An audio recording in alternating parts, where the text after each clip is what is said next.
श्री गुरुदेव दत्त. श्री स्वामी समर्थ. पुंडलिक हा विठ्ठलाचा भक्त होता. प्रचलित आख्यायिकांनुसार पुंडलिक पंढरपुरात स्वतःच्या आईवडिलांची सेवा करत असताना अचानक तेथे विठ्ठल म्हणजेच पांडुरंग आला. त्याच्यासाठी पुंडलिकाने पुढे केलेल्या विटेवर तो कमरेवर हात ठेवून उभा राहिला.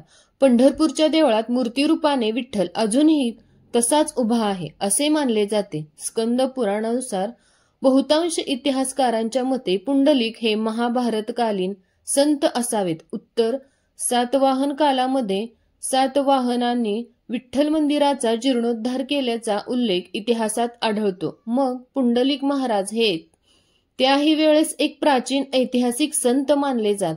यावरून ते महाभारतकालीन असावेत अशी धारणा आहे. असो, विठ्ठल मंदिर अतिप्राचीन आहे व त्याचा उत्तरोत्तर अनेक राजांनी जीर्णोद्धार केला. काही इतिहासकारांच्या मते व अभ्यासकांच्या मते विठ्ठल अवतार हा श्रीकृष्ण अवतारातीलच एक प्रसंग आहे. एकदा रुक्मिणी रुसून द्वारकेहून दिंडीरवनात येऊन बसली तेव्हा श्रीकृष्ण तिला भेटायला व द्वारकेस परत घेऊन जाण्यास आले. तेव्हा त्यांची भेट पुंडलिकास झाली असे वर्णन श्रीहरिविजयात आहे. यावरून द्वापार युगात महाभारत काळात इसवी सन पूर्व 3102 पूर्वीच श्री पुंडलिक महाराज झाले असावेत असे काही लोक पूर्वी म्हणत.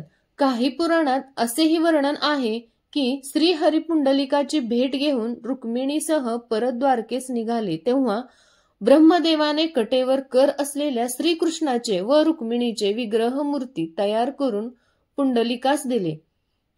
इतिहासकारांच्या मते शालिवाहन राजांच्या म्हणजेच सातवाहन राजांच्या काळात इसवी सन 100 ते 200 मध्ये सातवाहन राजाने दिंडीरवनाचे नाव बदलून पंढरपूर केले व त्यांचा प्रधान रामचंद्र सदाशिव सोनार ह्याने मंदिराचा जीर्णोद्धार केला.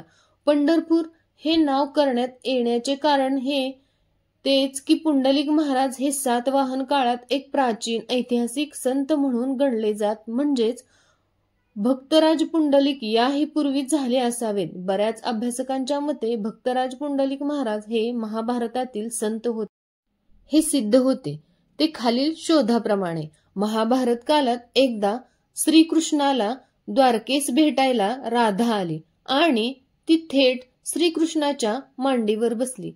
हे रुक्मिणीने पाहिले व रुक्मिणी श्रीकृष्णाचा राग आला व ती रुसून दिंडीरवन म्हणजेच सध्याचे पंढरपूर येथे येऊन बसली. मग रुक्मिणीस द्वारकेस परत घेऊन जाण्यास श्रीकृष्ण दिंडीरवनात आले व त्याने रुक्मिणीस भेटून तिची समजूत काढली. तिला द्वारकेस घेऊन निघाले. पण त्यांना दिंडीरवनात मातृपितृभक्त पुंडलिकांचे घर दिसले. मग तो पुंडलिकांच्या घरी आला. त्याला बोलावले. त्यावेळेस रुक्मिणी बाहेरच थांबली. मग पुंडलिकाने श्रीकृष्णास पाहिले व एक वीट श्रीकृष्णांकडे टाकली व श्रीकृष्णास सांगितले की थांब, ह्या विटेवर माझ्या आई वडिलांना झोप लागली की येतो. मग थोड्या वेळात तो श्रीकृष्णास भेटला. मग पुंडलिकाचे आई वडीलही भेटले. मग पुंडलिकाने श्रीकृष्णाकडे वरदान मागितले की देवा, आपण इथेच दिंडीरवनात भक्तासाठी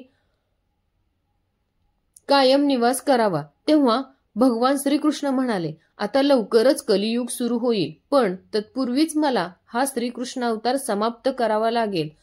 पण माझा अवतार समाप्त झाल्यावर मी व रुक्मिणी तसेच राधा सत्यभामेसह गुप्तपणे मूर्तिरूपाने इथे निवास करू आणि भक्तांना दर्शन देत राहू असे सांगून रुक्मिणीसही सर्वांना भेटवले. सर्वांनी रुक्मिणीचीही भेट घेतली व सर्वांचा निरोप घेऊन श्रीकृष्ण व रुक्मिणी द्वारकेस परत निघाले. तेव्हा परत निघताना ब्रह्मदेवास बोलावून विटेवर उभ्या असलेल्या श्रीकृष्ण रुक्मिणीच्या मूर्ती विग्रह तयार करून पुंडलिकास भेट दिल्या. मग नंतर स्वतः रुक्मिणीसह द्वारकेस परत गेला.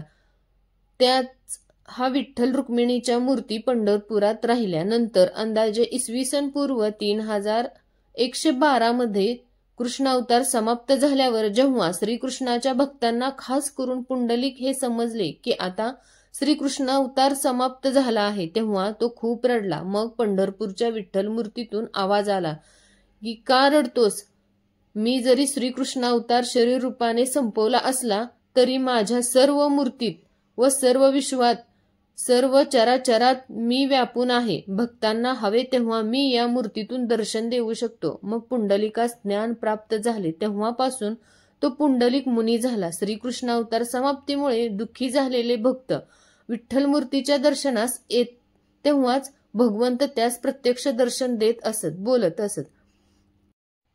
पुढे कलियुग सुरू झाले आहे हे समजल्यावर नंतर पुंडलिक मुनीने माघ शुद्ध दशमी दिवशी चंद्रभागा नदीकाठी संजीवन समाधी घेतली असावी असा काहींचा अंदाज आहे. आता तेथे पुंडलिक महाराजांचे दर्शन आहे. कृष्ण अवतार समाप्तीनंतर आणि पुंडलिक महाराज यांच्याही अवतार समाप्तीनंतरच्या काळापासून ते अगदी 15व्या 16व्या शतकांपर्यंत दर्शनास येणाऱ्या भक्तास पुजाऱ्यास विठ्ठल मूर्ती बोलत असे.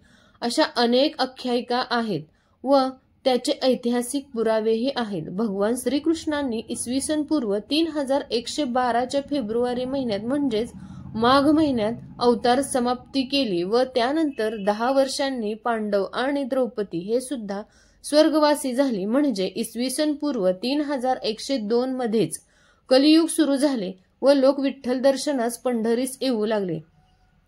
तसेच ते पुंडलिक महाराजांच्या समाधीचेही दर्शन घेत. काहींना तर नवस बोलून सकारात्मक प्रत्ययही आला. त्यामुळे पुंडलिक महाराजांचे महती वाढली आणि दिंडीरवनास पुंडलिकपूर म्हणू लागले. त्याचेच नाव पांडुरंगपूर झाले. तिथली मृत्तिका ही पांढरी शुभ्र असल्याने तिला पांढरीपूर ही म्हणू लागले आणि हेच पुढे पंढरपूर झाले. तर अशी आहे पंढरपूरची म्हणजेच पुंडलिकाची कथा.